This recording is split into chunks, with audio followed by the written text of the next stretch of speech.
Muy buenas tardes. El día de hoy en Perspectiva tuvimos la grata presencia de dos destacados arquitectos que colaboran y participan en el taller de arquitectura de Mauricio Rocha. Mauricio Rocha, un destacado arquitecto mexicano con múltiples reconocimientos que nos han venido a compartir gran parte de su trabajo, de su proceso creativo aquí en Perspectiva. Luis, bienvenido a Perspectiva. Pablo, bienvenido a Perspectiva.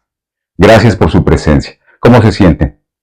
Muy bien, muchas gracias. Fue una muy buena charla, un gran equipo, alumnos muy interesados, padrísimo. Sí, la verdad es que estamos muy agradecidos de que existe este espacio en el que se pueda iniciar el diálogo. Yo lo celebro mucho que se pueda llevar a cabo este tipo de dinámicas. Claro, finalmente todos fuimos estudiantes y siempre el acercarnos a estos grandes arquitectos es motivador, ¿no? Sin duda, ¿no? Y ahora que estábamos dando la charla, pues me acordaba de estos momentos en los que, bueno, me tocaba estar del otro lado, ¿no? Y escuchar y bueno, ver sobre lo que estaba haciendo aquel arquitecto, aquel estudio que yo seguía tanto, ¿no? Y bueno, verme ahora del lado del foro, pues sí, es como una gran responsabilidad, se siente muy bien y bueno, que sigan sucediendo este tipo de charlas. Gracias por la invitación. Pues muy agradecidos aquí en la Facultad de Arquitectura de la Universidad Autónoma del Estado de Morelos por su presencia y por compartirnos con este proyecto, bueno, una amplia gama de proyectos de arquitectura. Veíamos que de cierta manera, bueno, Mauricio viene de una familia de artistas, de grandes talentos, ¿no? Por un lado, el padre arquitecto y por otro lado, su madre es fotógrafa. Correcto. ¿Cómo hace esta relación en el talento de Mauricio? Bueno, Mauricio, desde muy joven, quiso ser futbolista y, y bueno, después su padre le dijo, bueno, a ver, sí, está bien el fútbol, pero dedícate a algo, ¿no? Y bueno, pues ya en el camino, pues el cine, ¿no? Por esta gran influencia de su madre, la fotógrafa Graciela Iturbide, comienza a enfocar la mirada hacia el cine. Y bueno, empieza a tomar talleres en compañía con sus amigos, artistas, se comienza a interesar mucho por el arte, la fotografía y el cine. Y en el camino, bueno, su padre de formación arquitecto, pues comenzaba a decirle, Mau, yo creo que arquitectura, está bien el arte, pero creo que la arquitectura es lo que deberías hacer. Entonces, Mauricio no estaba tan convencido, él seguía con la idea de el arte, el cine o el fútbol, pero la arquitectura no era su primera opción.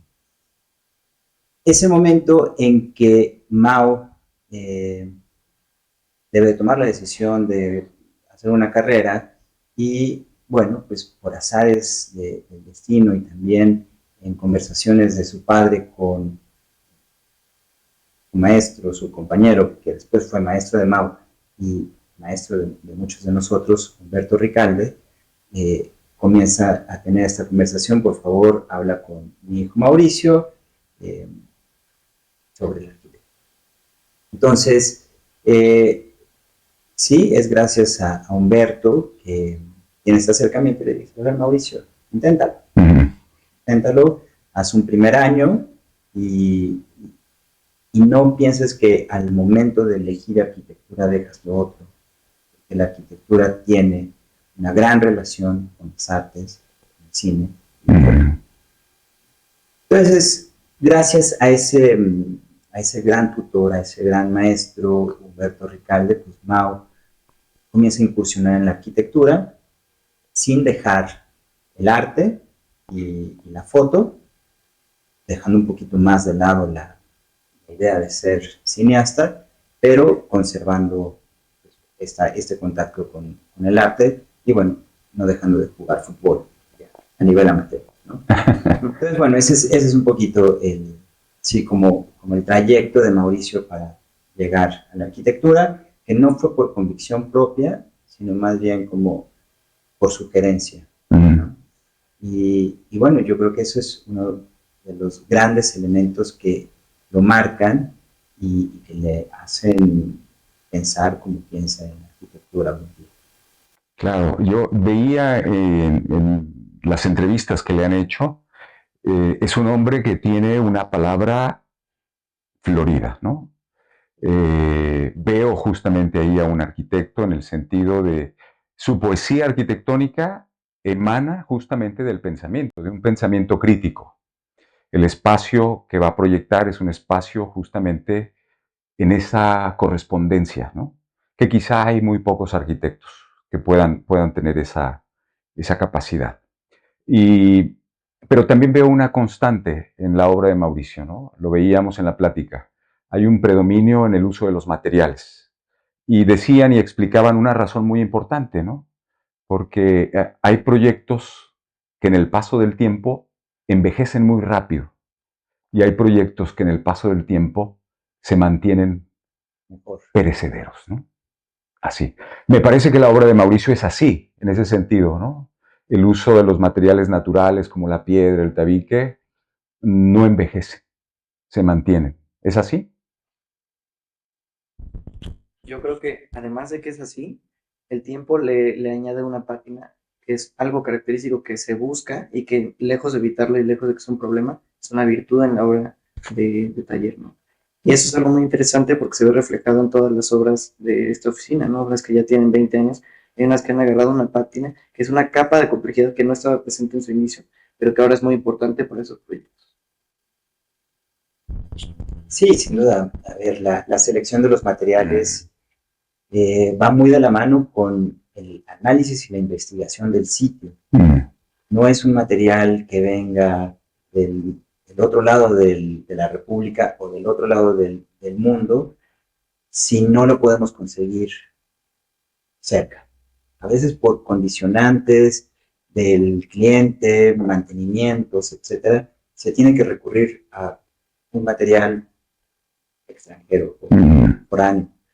Pero lo que procuramos hacer es siempre buscar el material que se encuentra alrededor y que eso de inmediato se mezcla y se teje con el sitio, ¿no? El color de la tierra, el color de la piedra, tiene que ver con el paisaje, tiene que ver con la vegetación y también los materiales tienen que ver con los procedimientos constructivos que en ocasiones se siguen conservando y en otras ocasiones no, pero resulta que encontramos al maestro que todavía sabe colocar la piedra como la hacía su papá o su abuelo y entonces recuperamos de alguna manera en el proceso de obra por la selección de materiales del sitio el sistema constructivo que comenzaba a desaparecer. El más adecuado y seguramente el que se aproxima a un presupuesto más razonable, ¿no? No exorbitante. Totalmente, totalmente. También el manejo de un techo presupuestal que platicábamos hace un momento es pues un factor de diseño. No podemos diseñar sin saber cuánto va a costar, cuánto le va a costar al cliente. Y no solamente la inversión inicial, sino el cómo se va a mantener en el tiempo. Eso que comentaba Pablo, esa capa de complejidad que genera el tiempo a través de una pátina, pues bueno, es algo que nosotros vemos como pues, un hallazgo y como un elemento añadido a nuestra arquitectura, no solamente a la nuestra, sino a la que sucede y prevalece en el tiempo. Pero pues hay gente que la pátina no, gente o proyectos, clientes que nos dicen, sí, la pátina me gusta, pero para mi casa, pero en este caso necesitamos hacer algo distinto, pero que en el tiempo se vea. Claro, claro, claro. Hay un doctor en arquitectura, investigador, tiene una línea de pensamiento crítico interesante y él pronuncia lo siguiente. Dice que el poeta es el que escribe poemas, pero la poesía es el lector que la crea. En ese símil, ¿no? El arquitecto es el que proyecta la arquitectura, ¿no? Pero finalmente el que hace la arquitectura es el usuario, Que la vive. el que la vive. Ustedes nos hablaron justamente de esa parte, ¿no? De lo inmaterial, de lo construido. Porque tenemos el objeto ya dado, pero finalmente el que lo habita es el usuario. Totalmente. Como comentábamos hace unos momentos en la plática, la arquitectura en la oficina se concibe como un contenedor de vida. Entonces, sin esa vida no puede existir totalmente la arquitectura que pensamos en la oficina, ¿no? Entonces, es entonces cuando decimos, si yo no pienso en el usuario, si no pienso en sus condicionantes, si no pienso en cómo se va a desarrollar, incluso, y es muy importante en la obra pública, no puede suceder esta arquitectura. En esto que comentas, Miguel, es súper interesante. Terminamos un proyecto el año pasado, un proyecto de 30,000 metros cuadrados, que fue para una cadena hotelera. Entonces, pues tiene programáticamente distintos espacios, ¿no? Un edificio principal, gimnasio, restaurantes, habitaciones, y todo eso se desarrolla dentro de un predio de 80 hectáreas aproximadamente. Entonces, la constante entre un espacio y el otro es el recorrido para llegar ahí.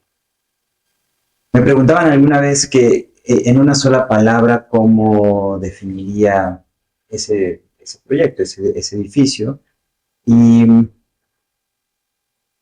yo lo defino como un monasterio, porque en el monasterio, bueno, pues contenido, pero cuando sales de un sitio al otro, pues es ese momento mágico de contacto con el exterior y con lo no construido para llegar al espacio construido.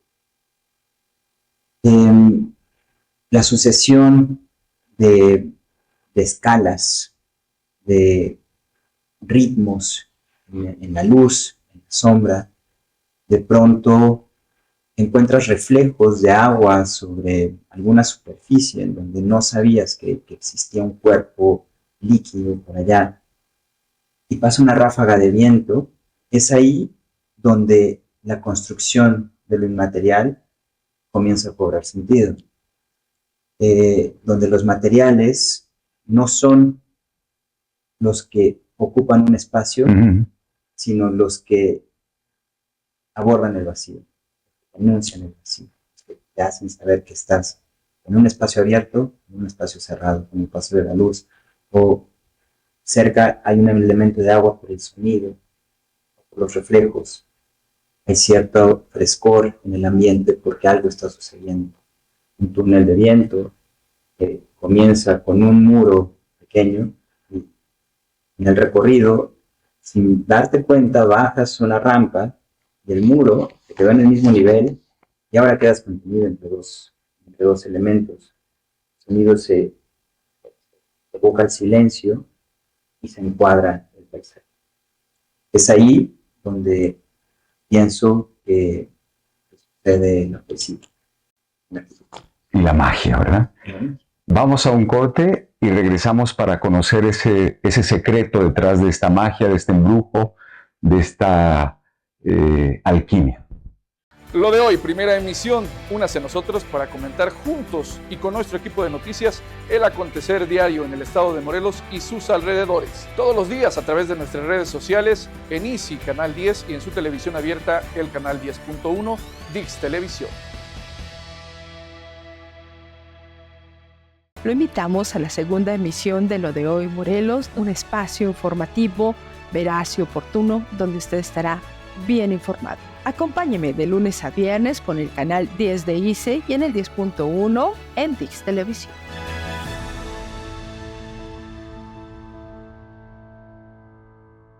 En En la tercera emisión de Lo de Hoy Morelos le tendremos el mejor y más actual resumen de la información de nuestro estado con todo lo que más le interesa saber. Los actores políticos y nuestra sociedad quienes día a día hacen y dan las noticias de qué comentar. Acompáñeme de lunes a viernes a través de nuestras redes sociales y en los canales 10.1 de Televisión Abierta y en el 10 en Easy por ViX Televisión. Bienvenidos a Estampa Morelos, un espacio en donde estaremos recibiendo distintas personalidades para que nos cuenten su historia y algunos secretillos por ahí, aunque el primer invitado, por supuesto, siempre es usted. Síganos a través de redes sociales de Lo de Hoy Morelos y por supuesto a través de ViX Televisión en el canal 10.1 de su Televisión Abierta y en el 10 en Easy.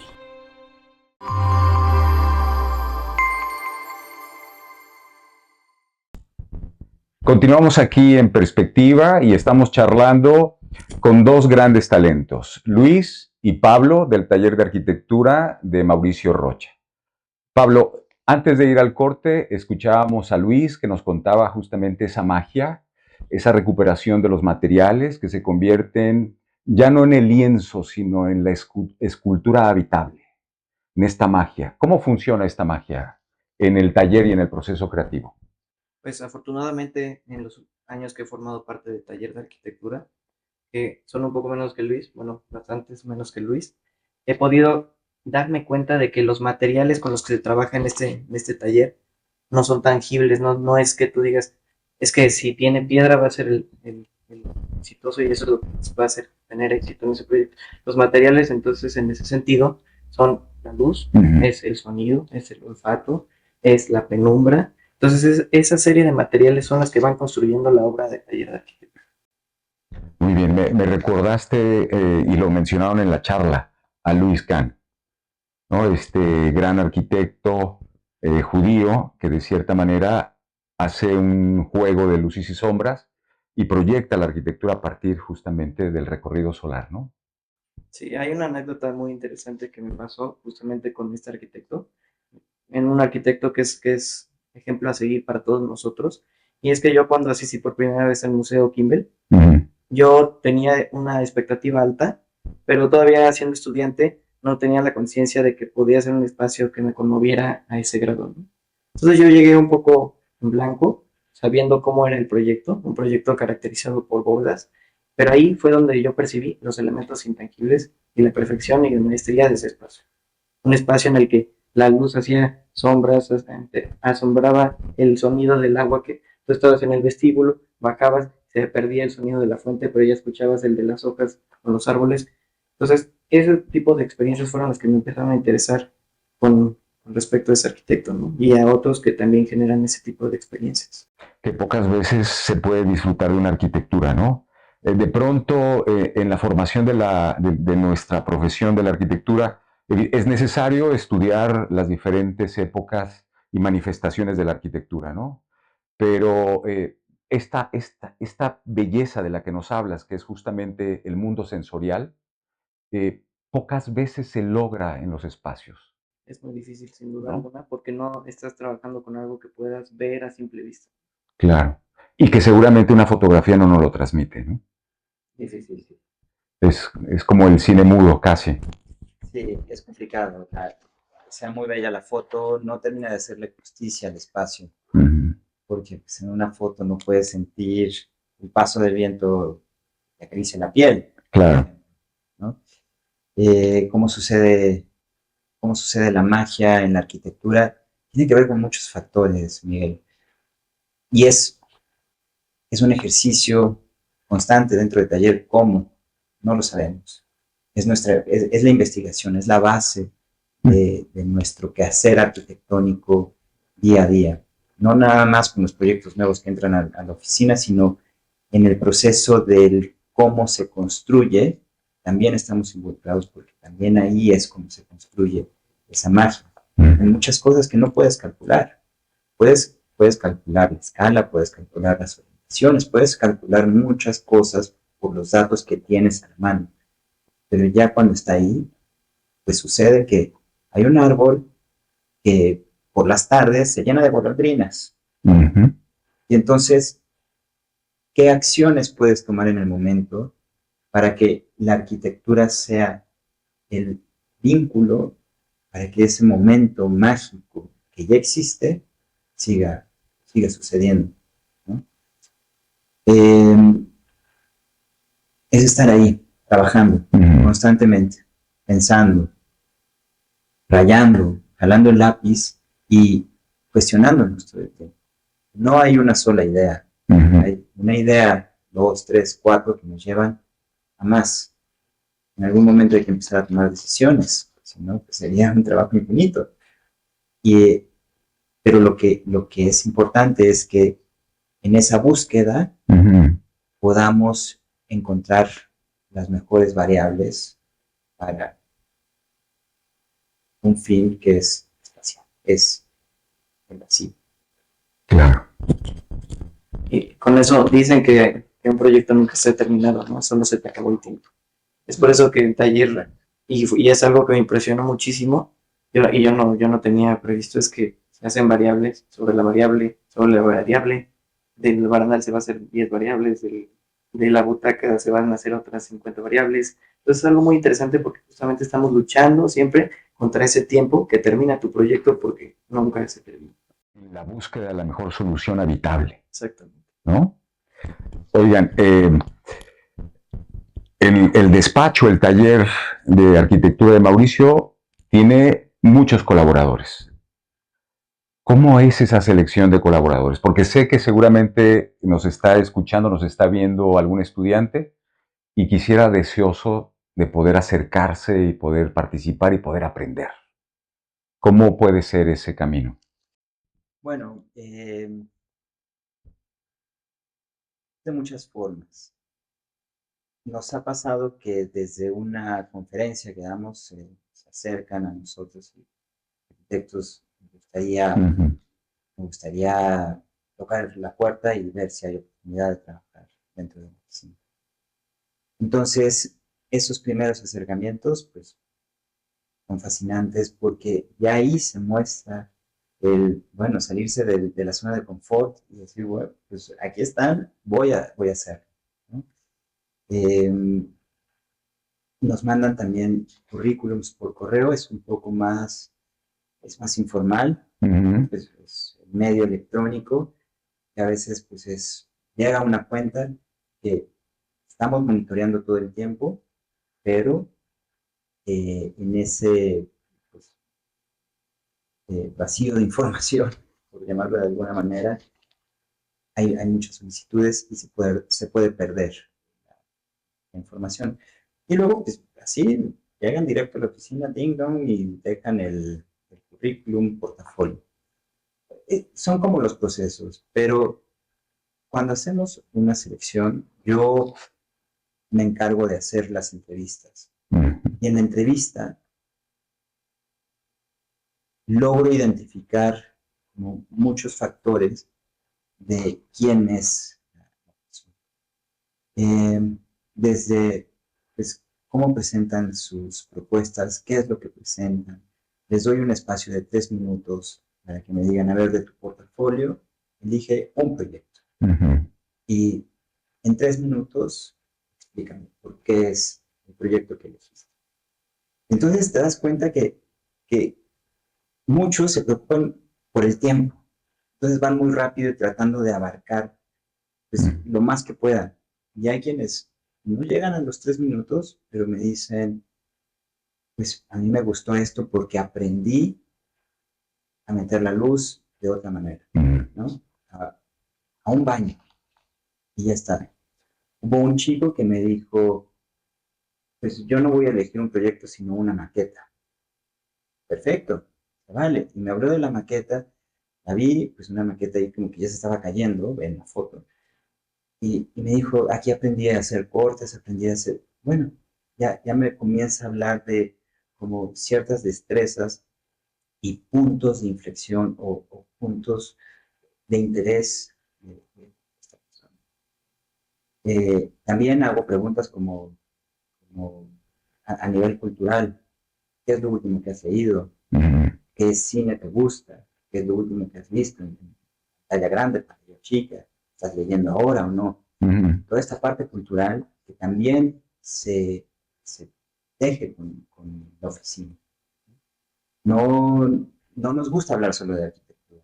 hablamos del arte, hablamos de música, de exposiciones, y todo eso, pues, es con lo que vives también. No nada más a ubicar columnas y poner muros. Hablas con tu equipo de trabajo y tienes una conversación de, ya escuchaste que va a venir tal grupo a Ciudad de México, y comienzan a haber esas conexiones culturales, que es muy importante. Tiene que ver con quiénes somos, personas, más que qué te puedo mostrar yo como nuevo arquitecto para abonar a la arquitectura. Es todo. Mezclado. Vamos a plantear el siguiente escenario. Hablábamos de la fotografía y la fotografía de pronto no es, no es la arquitectura, ¿no? Por ahí alguien decía que la arquitectura no se aprende en los libros, hay que vivirla. Y quiero plantear esto porque lo mostraron en el proyecto de la conferencia, la casa estudio de su mamá, fotógrafa. Hay un predominante en el uso de los materiales que es el tabique, de cierta manera. ¿Cómo fue esa concepción del espacio? Bueno, pues un terreno muy chico.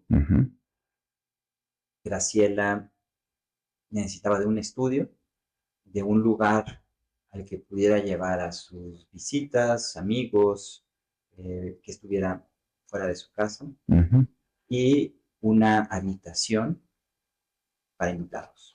Entonces, son 3 espacios muy definidos. Un espacio público, una habitación y su estudio. En un predio muy pequeño, y que además sus vecinos, pues es un barrio popular en donde está la casa de piedra, y está la casa de ladrillo, y está la casa morada, y está, ¿no? Hay un abanico de posibilidades de autoconstrucción. Y bueno, también el sonido de la calle, que pasan los coches y pasa el que vende, está comprando fierro viejo, etc. Entonces, lo que buscaba Graciela es alejarse un poco, aislarse de ese ruido ambiental, pero al mismo tiempo tener su propio universo ahí dentro y poder tener conversaciones, poder tener un momento de silencio para dormir y un momento de concentración para poder revisar todo su material. Desde ahí que parte esta decisión de que en un predio de aproximadamente 5 metros, 6 metros de frente por 12 de fondo, se tensen 3 losas. Esas losas están arropadas por 2 patios, y eso lo que genera es que la losa te define un espacio. Te define el habitable o el espacio público, después la habitación de visitas, y hasta arriba. Entonces hay un control de iluminación por medio de estos patios, y también a partir de las alturas pues se va definiendo un diafragma. Se cierra más, se abre. El concepto. Y un núcleo de circulaciones en donde se agrupan los servicios, escaleras, baños, y eso hace referencia, evoca al ICANN, los espacios servidos. He disfrutado mucho esta tarde con ustedes, escucharlos, aprender de la obra de Mauricio en colaboración con ustedes, y es un espacio de invitación para poder justamente seguir charlando aquí en Perspectiva. Luis, Pablo, envíen el saludo afectuoso y el agradecimiento a ustedes y a Mauricio por haber estado con nosotros compartiendo aquí en Perspectiva. Muchas gracias. Muchas gracias.